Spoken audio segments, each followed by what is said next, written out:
Well, it is going on, everyone, and welcome back to another About Teams video. And unfortunately today, um, another team has fallen in the conference finals. My team just so happens to be the Minnesota Timberwolves. And all credit goes to the Dallas Mavericks in this one. Just from the get-go, something just felt off about this game. It seemed like the Timberwolves were just kind of trying to funnel everything through Rudy Gobert, who took 7 shots in like the first 5 minutes, which just isn't ideal. And Luka, 20 points in the first 9 minutes, was just cooking. And just one of those things where you couldn't even really be mad. It was just one team had that superstar that just wanted it the most. And it's Luka's time. Kyrie, second half, really took off, or even like second quarter after a slow first quarter. But Luka, pretty Western Conference Finals MVP, deservedly so, did pretty much everything this series. The memorable Game 2 shot to win it when they were down by 2.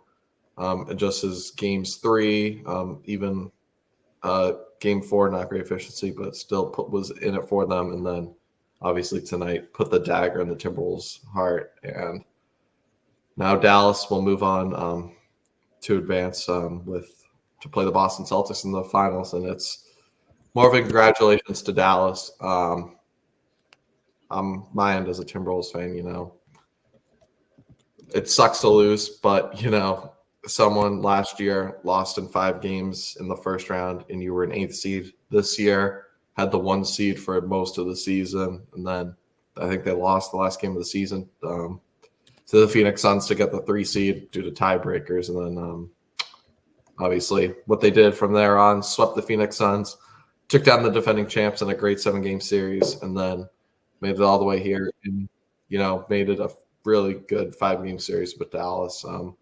Fortunately, I think what stood out between the two teams in this one was just experience. Kyrie, Luka Doncic, I said all series were the best closers in the game.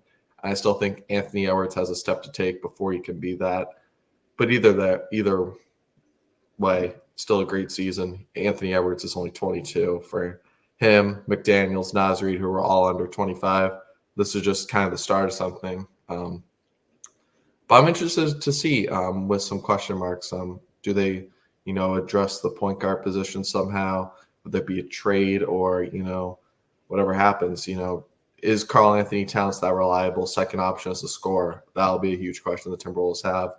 And obviously Mike Conley, he's a great point guard, but do you get someone else, just to kind of take the burden off him during an 82-game season because he started banged up as it went on.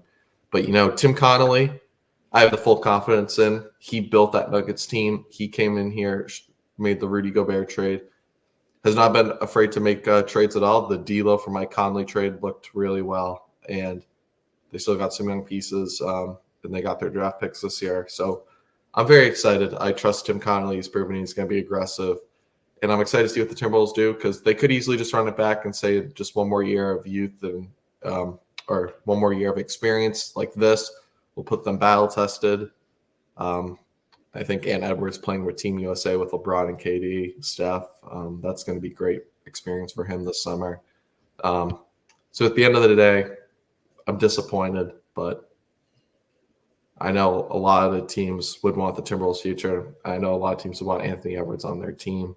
And it's, it felt, the most confidence I had for a team entering this summer and a team that I was proud of. And, it ended. Dallas was just the better team.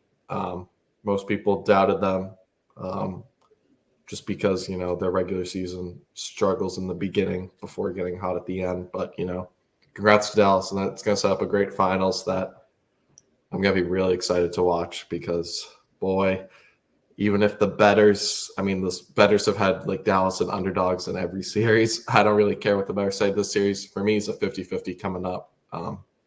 If not leaning, one way or another. Yeah. There's always, throughout sports, there's always like teams. It's their time no matter what. And I think right now it's Dallas's time.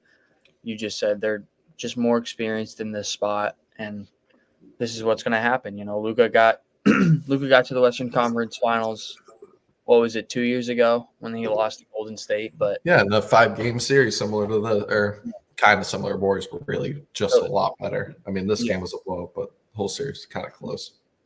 This is just right now. It's just the Mavericks' time, but the Timberwolves, there should be no, hanging heads, chins down, because this was I think they're way ahead of schedule, just like Oklahoma City in terms of the rebuild and their youth.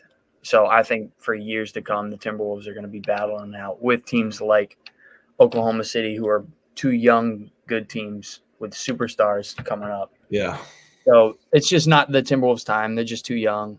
Like you said, Ant still doesn't know really his spots, and that's there's just a lot that has to go into it. And Ant's just so young that he's got so much to learn, and he's already, he was putting up 28, 29 points the last 3 games.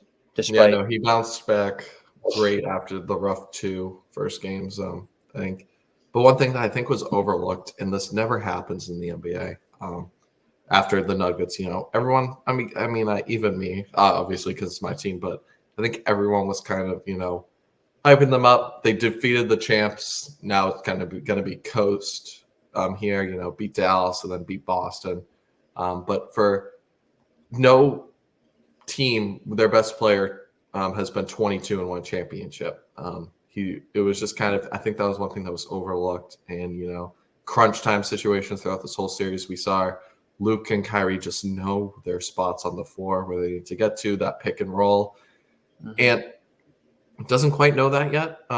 He's obviously improved every year, and I expect that'll be one thing he learned, whether that be with Team USA or just, learn different things. But either way, I mean, yeah, like you said, a little bit. I didn't expect them to win 56 games this year, let alone be the 1 seed for most of the year and then make it all the way here. So it was great. But obviously, it sets up a great finals that will be on our horizon very shortly, but we still have to wait a week. So do we have a preview slide, or are we just going to? We just got the little graphic of who maybe people can drop in the comments who they think will win, an early prediction.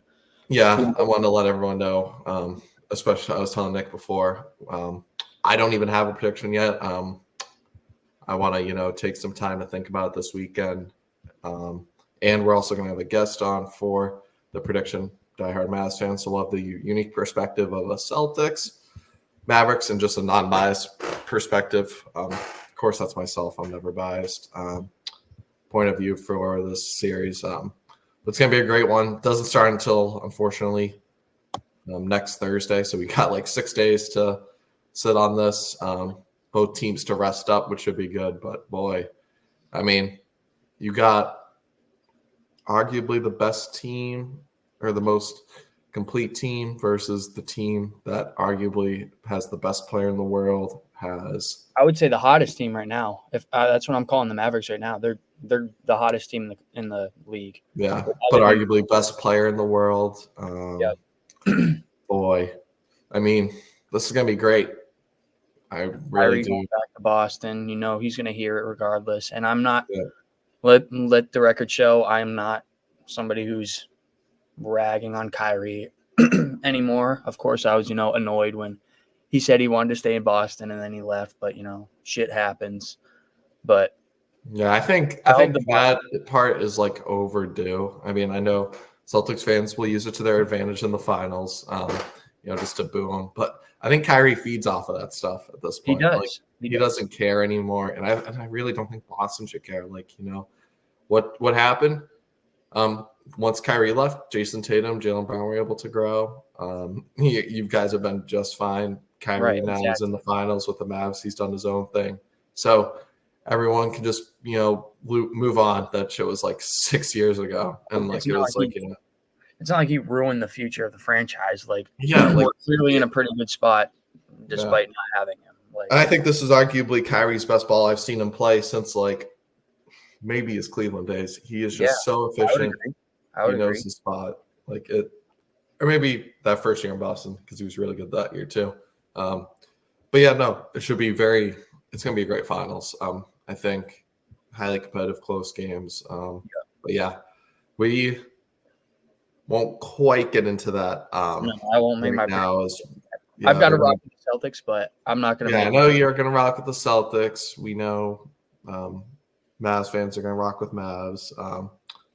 But it's just something that like for me, like it's just saying like, like I don't really know, but like I am leaning one way more than another, just like based on what I've seen throughout the playoffs. But yeah, with that being said, though, I think it's time. We haven't done one yet. We've done a lot of MLB, done a couple NFL. We are going to do an NBA spin the wheel.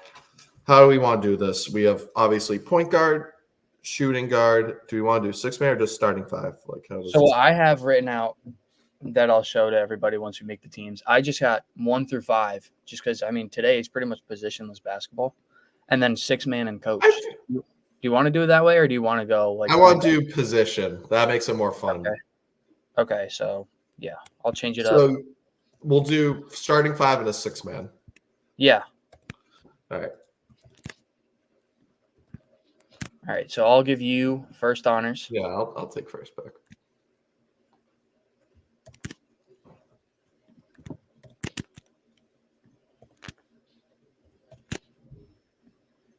Lakers. Come on. Could go either AD or LeBron, but gotta go LeGoat. Where do you want him now? Because he can play all 5. He can pretty much play all 5 point guard, or I'm probably gonna put him for now my small forward. All right. But he can play point guard if I want to go big. All right. We won't remove, just because that was yeah. I have it all written on my side too, but I got. Okay. So here Kyle we go. Kuzma. Every time we do NBA, I'm just gonna get cooked. Kyle Kuzma.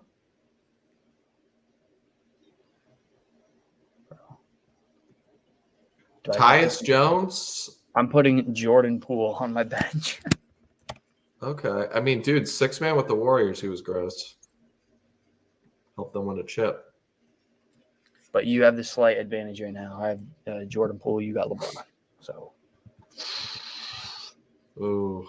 Stay. Uh-oh. This is tough.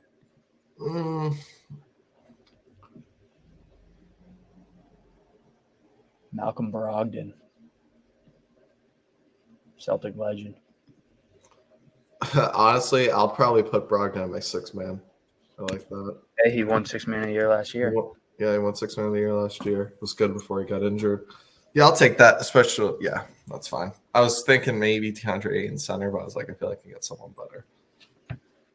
All right, give me somebody. Okay. I don't mind that. Zion's so good when he plays, but that's like 35 games a year. Yeah. This year, though, it sucks because before the playoffs, that Lakers playing, he was going off, and then he gets injured. Mm-hmm. Then he's out. But yeah. I'll probably put him. Where does he usually play? Small forward or power forward? Power forward. I'll put Zion at power forward. It was him or Brandon Ingram, but.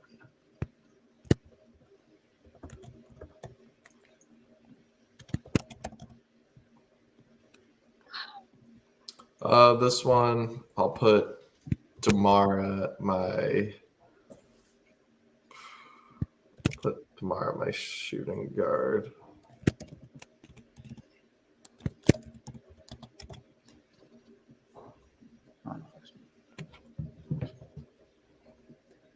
Can I get somebody? Yeah. Yes. Okay. I'll take KD. No Booker love. Okay. Nope.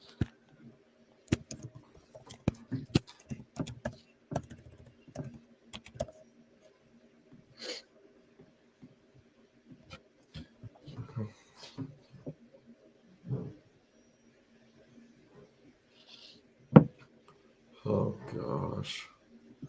Bro, I hate these spin the wheel challenges. All right. Power forward. I'll go Mikal Bridges.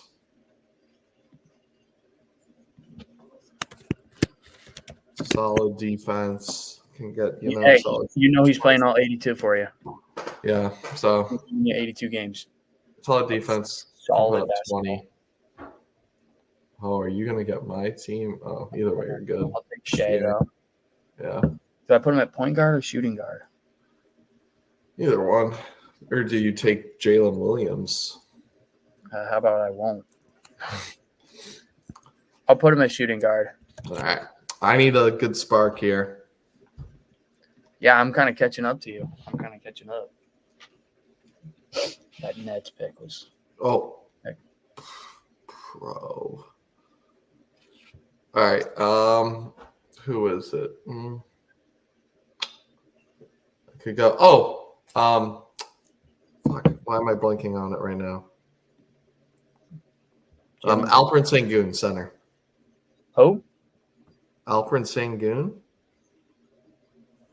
I don't know how to spell that. Hold up. Oh, jeez. Your casual basketball is being... You know this, bro. You know this. I know, but now yours is showing. All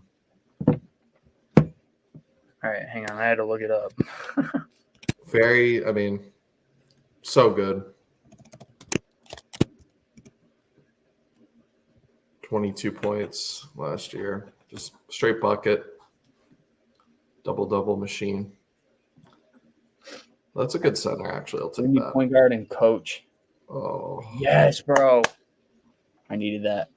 Give me Wemby. Are we doing coach? Yeah, I got coach written down. All right. My team's looking kind of solid. I got like all 7-footers. Ooh, you could go De'Aaron Fox. D-Fox.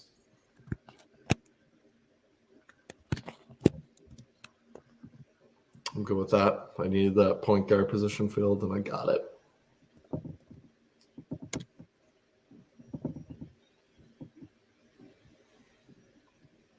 Hawks. I'll just take their coach. Or wait, no. Trae Young. I forgot I needed a point guard. All right. So I only got coach left. So do I. So we're spinning for coaches right now. So this is yours.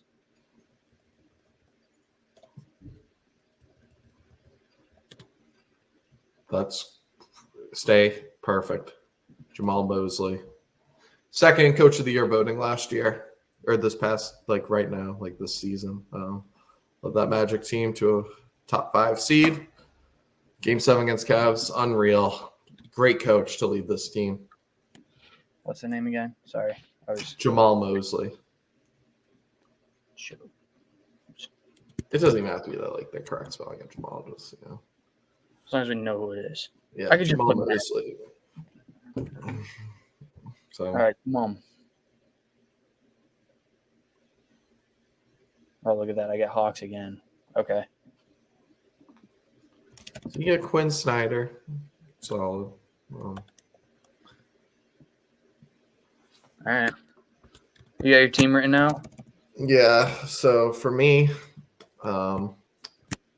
probably flip how they're positioned, but it'd be De'Aaron Fox, point guard, DeMar DeRozan, shooting guard, Mikal Bridges, small forward, LeBron James, power forward, Alperen Sengun, my center, Brogdon, my 6th man off the bench, and Jamal Mosley is my head coach. Okay. Hold up. I'll just switch that around for you. Yeah, or you can just leave it. I don't know but LeBron's just bigger than Mikal, but Mikal's got that length. So. All right. So I got point guard, Trae Young, shooting guard, SGA, small forward, Kevin Durant, power forward, Zion, center, Wemby, 6th man, Jordan Poole. That hurts. And coach, Quinn Snyder. So I'll just give everybody a little visual. I'm due for a good spin the wheel soon. Maybe it'll be in today's MLB segment. But, I think where the big advantages are kind of like, around probably center the most. Just when, but Sangoon is underrated, man. 22 points on that Rockets was a big reason why they were in contention for a playoff or play-in spot. But Wemby's potential is unmatched, and then obviously SGA. I'd say 6-man. Is you have 6 if Brogdon's healthy, yeah. And then I think Jamal Mosley could cook up a good game plan to contain KD with Mikal. But yeah, let us know what it is. Yeah, what team you think? Comments. Yeah, should be very good though. But I got the GOAT of basketball on my team. Yeah, LeBron's always gonna. So, but yeah, I'd say your depth is more prevalent, especially at But I think Mikal could do decent on KD. He's got the length. They're both they're like the same body type, like scrawny, but obviously KD's a bucket, scrawny, lengthy. So who knows? But yeah, with that being said, let us know in the comments who you think has the better team. But with that being said, thank you guys for listening to our recap of Game 5, Dallas Mavericks, Minnesota Timberwolves. Make sure to like and subscribe if you enjoy this kind of content. And make sure to catch us in Monday's video with our official NBA Finals predictions and preview of that matchup. With that being said, thank you guys for listening. I'll catch you in the next one. Peace.